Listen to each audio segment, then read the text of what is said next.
पुन्हा पाहूयात बातमी 36 जिल्ह्यांची। परतूर तालुक्यातील खडकी जिल्हा परिषद शाळेमध्ये महिनाभरापासून शिक्षकच नसल्यामुळे जालन्याच्या सीओच्या दालनात शालेय विद्यार्थ्यांनी आंदोलन केलं। वेळोवेळी पाठपुरावा करून सुद्धा शिक्षक येत नसल्यामुळे विद्यार्थ्यांचं शैक्षणिक नुकसान होत आहे। नाशिक शहरातील खड्ड्यांवरनं सत्ताधारी पक्षच आक्रमक झालाय। शिवसेनेनं नाशिक पालिका मुख्यालयात आंदोलन केलं। नाशिकमधील खड्ड्यांमुळे नाशिककर त्रस्त झाले। अमरावतीमध्ये अभिजात मराठी भाषा सप्ताहाचं आयोजन करण्यात आलं। यावेळी शिक्षण मंत्री चंद्रकांत पाटील यांच्या हस्ते उद्घाटन झालं। यावेळी विद्यापीठ परिसरातून ग्रंथदिंडी काढण्यात आली। कळवण तालुक्यातील कळवण खुर्द इथल्या शेतमजूर बेपत्ता प्रकरणातील विठोबा पवार हे त्यांच्या राहत्या घरातच सापडलेत। मात्र या प्रकरणी गुन्हे दाखल केलेल्या शेतकऱ्यांच्या कुटुंबावरचे खोटे गुन्हे रद्द करण्याची मागणी करण्यासाठी शेतकऱ्यांनी कळवण पोलीस ठाण्यात ही आंदोलन केलं। खोटे गुन्हे रद्द न केल्यास तीव्र आंदोलनाचा इशारा दिलाय। धाराशिवच्या भूम तालुक्यामध्ये ओला दुष्काळ जाहीर करण्यासाठी शेतकऱ्यांनी रास्तारोको आंदोलन केलं। यावेळी आमच्या हातात काहीच नाही असं अधिकाऱ्यांनी सांगितल्यानंतर शेतकऱ्यांनी तीव्र नाराजी व्यक्त केली। धाराशिवमध्ये शेतकऱ्यांनी सोलापूर नगर रस्ता अडवला। मागील 4 दिवसांपासून शेतकरी पुत्र ओला दुष्काळाच्या मागणीसाठी आमरण उपोषण करत होते। मात्र प्रशासनानं दखल न घेतल्यामुळे ते रस्त्यावरती उतरले आणि रिंगण करत शेतकऱ्यांनी रास्तारोको आंदोलन केलं। व्यापाऱ्यांवरती करण्यात आलेल्या प्राणघातक हल्ल्याच्या निषेधार्थ विंचुरगाव बंदची हाक देण्यात आली होती। या बंदला उत्स्फूर्त प्रतिसाद मिळताना बघायला मिळतोय। यावेळी आरोपींवरती कठोरात कठोर कारवाई करावी यासाठी सकल व्यापारी मंडळाच्या वतीनं लासलगाव पोलिसांना निवेदन देण्यात आलं। ओला दुष्काळ जाहीर करून 50,000 रुपये हेक्टरी मदत करा या मागणीसाठी बीडच्या युसुफ वडगावमध्ये शेकापचे कार्यकर्ते आक्रमक झाले। आंबेजोगाई ते कळंब महामार्गावरती तब्बल 1 तास रास्तारोको आंदोलन करण्यात आलं। पालघरमध्ये मुरबे बंदर जनसुनावणी सुरू होण्याआधी स्थानिकांनी बंदर विरोधात घोषणाबाजी केली। स्थानिकांनी बंदराविरोधात घोषणाबाजी करत मुरबे बंदर रद्द करावं अशी घोषणा केली। पालघरमध्ये प्रस्तावित जेएसडब्ल्यूच्या मुरबे बंदरासंदर्भात आज जनसुनावणी होतीये। मात्र मुरबे बंदराला स्थानिक मच्छीमारांनी विरोध केलाय। यावेळी जनसुनावणी दरम्यान कोणताही अनुचित प्रकार घडू नये यासाठी पोलीस बंदोबस्त तैनात ठेवण्यात आलाय। मावळ तालुक्यातील ऐतिहासिक आणि श्रद्धास्थान असलेल्या कार्लागडावरील आई एकविरा देवीच्या मंदिरात कोजागिरी पौर्णिमेनिमित्तानं आकर्षक फुलांची सजावट करण्यात आली आहे। फुलांच्या सजावटीमुळे संपूर्ण मंदिर परिसर आणि देवीचा गाभारा उजळून गेलाय। जळगावच्या भुसावळ वीज निर्मिती केंद्रातून राखेची वाहतूक करणारे अनेक टँकर महामार्गाच्या दिशेनं जातात। मात्र रस्ता अरुंद असल्यामुळे कंत्राटी कामगारांचा वाहनधारकांना वाहतूक कोंडीचा त्रास सहन करावा लागतो। त्यावेळी दीपनगर 500 गेटवर वाहतूक शाखेनं कारवाई केली। धरण उशाशी आणि कोरड घशाशी अशीच काहीशी अवस्था नंदुरबार जिल्ह्यातल्या शहादा तालुक्यातल्या दरा प्रकल्पातील शेतकऱ्यांची झाली आहे। दरा प्रकल्प बांधून 20 वर्ष झाली तरी देखील प्रकल्पाला पाटसाऱ्या सांडवेस नसल्यामुळे शेतकऱ्यांना सिंचनासाठी पाणी मिळत नाहीये। आणखी अशाच काही वेगवान बातम्या बघणार आहोत एका छोट्याशा ब्रेकनंतर।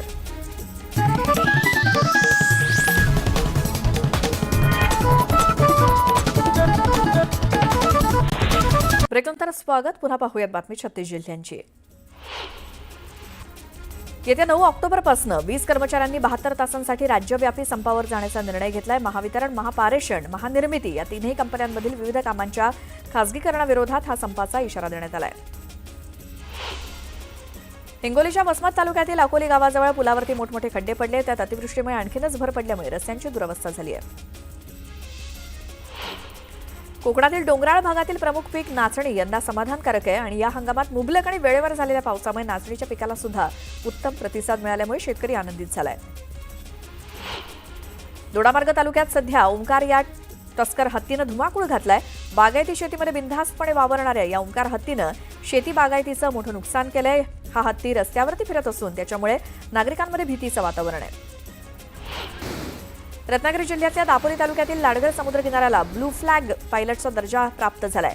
ब्लू फ्लॅग हा आंतरराष्ट्रीय सन्मान असून पर्यावरण संवर्धन, स्वच्छता आणि सुरक्षिततेच्या निकषांवरती हा दर्जा दिला जातो। इथे आणखी एक छोटासा ब्रेक घेऊन लगेच परत येऊयात।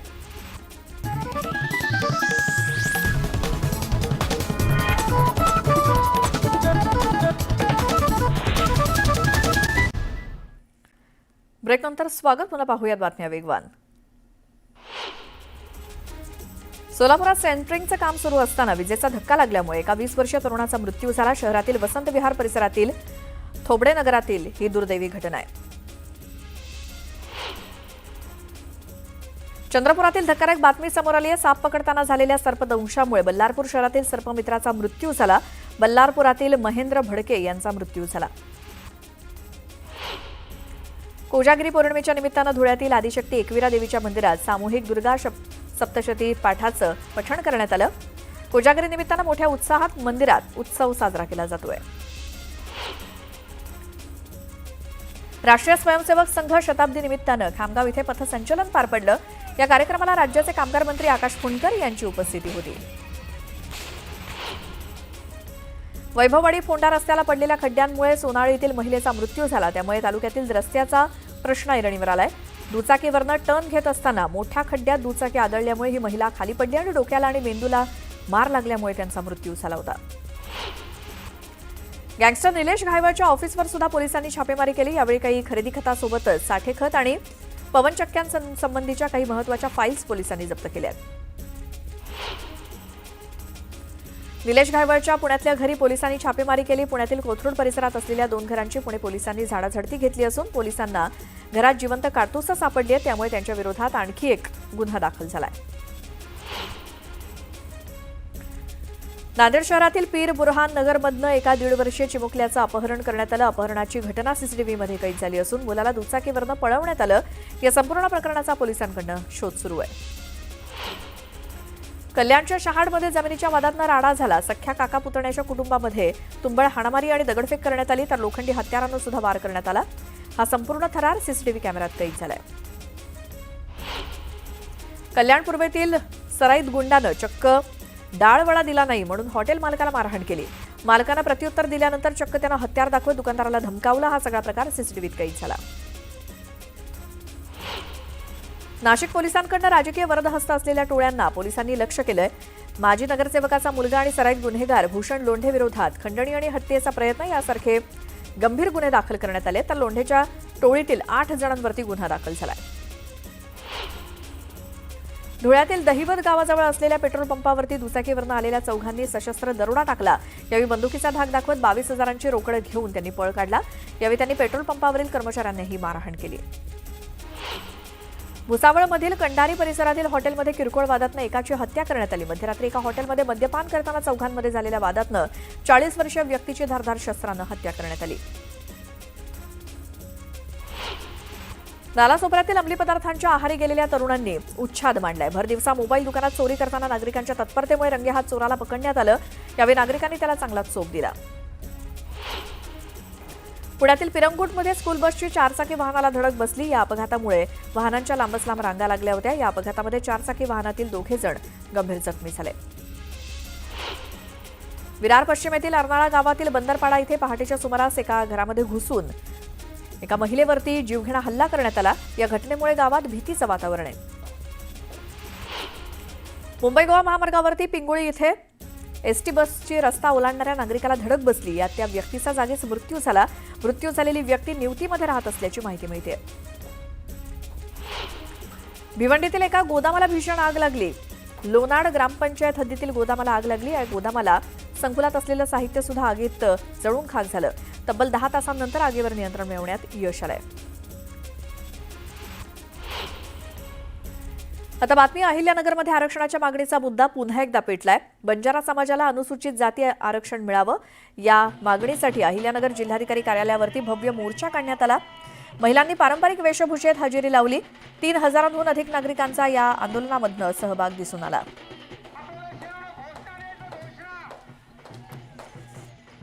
बंजारा समाजाला एसटीमध्ये आरक्षण मिळावं या मागणीसाठी अहिल्यानगरच्या जिल्हाधिकाऱ्यावरती मोठा मोर्चा काढलेला आहे। बंजारा समाजाचे ज्या महिला ज्या आहेत त्या आपल्या पारंपरिक वेशभूषेमध्ये स्थित आहेत आणि त्यांनी पारंपरिक वेशभूषा करून शासनाकडे यांची एकच मागणी आहे की आम्हाला कुठल्याही परिस्थितीमध्ये अनुसूचित जमातीमध्ये आरक्षण मिळावं।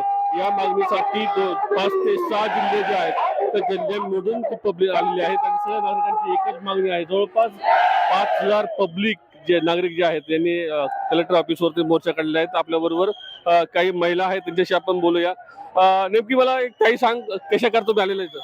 आम्ही एसटी समाजाला आरक्षण भेटायला पाहिजे म्हणून आलेलो आहोत। आम्ही भटक्या जमातीतून म्हणून आम्हाला आरक्षण पाहिजे आणि आम्हाला इथे आरक्षण नाही भेटले तर आम्ही मुंबईला जाऊ, मुंबईला भेटले तर आम्ही दिल्लीला जाऊ, पण एसटी समाज आम्ही आरक्षण घेऊनच राहू। एसटी मध्ये आरक्षण मिळावं तुम्ही बोलता काय नेमकी तुमची मागणी आहे?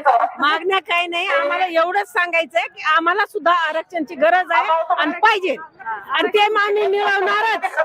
ते आमचा अधिकार आहे, हक्क आहे, म्हणून आम्ही आरक्षण घेऊनच जाणार. इथं नाही भेटलं मुंबईला जाऊ, मुंबईला नाही भेटलं दिल्लीला जाऊ, पण ऊसतोडी समाज आहे आमचा, म्हणून आम्हाला काय आमच्या समाजाला आरक्षणाची गरज आहे, म्हणून आम्हाला आरक्षण पाहिजे.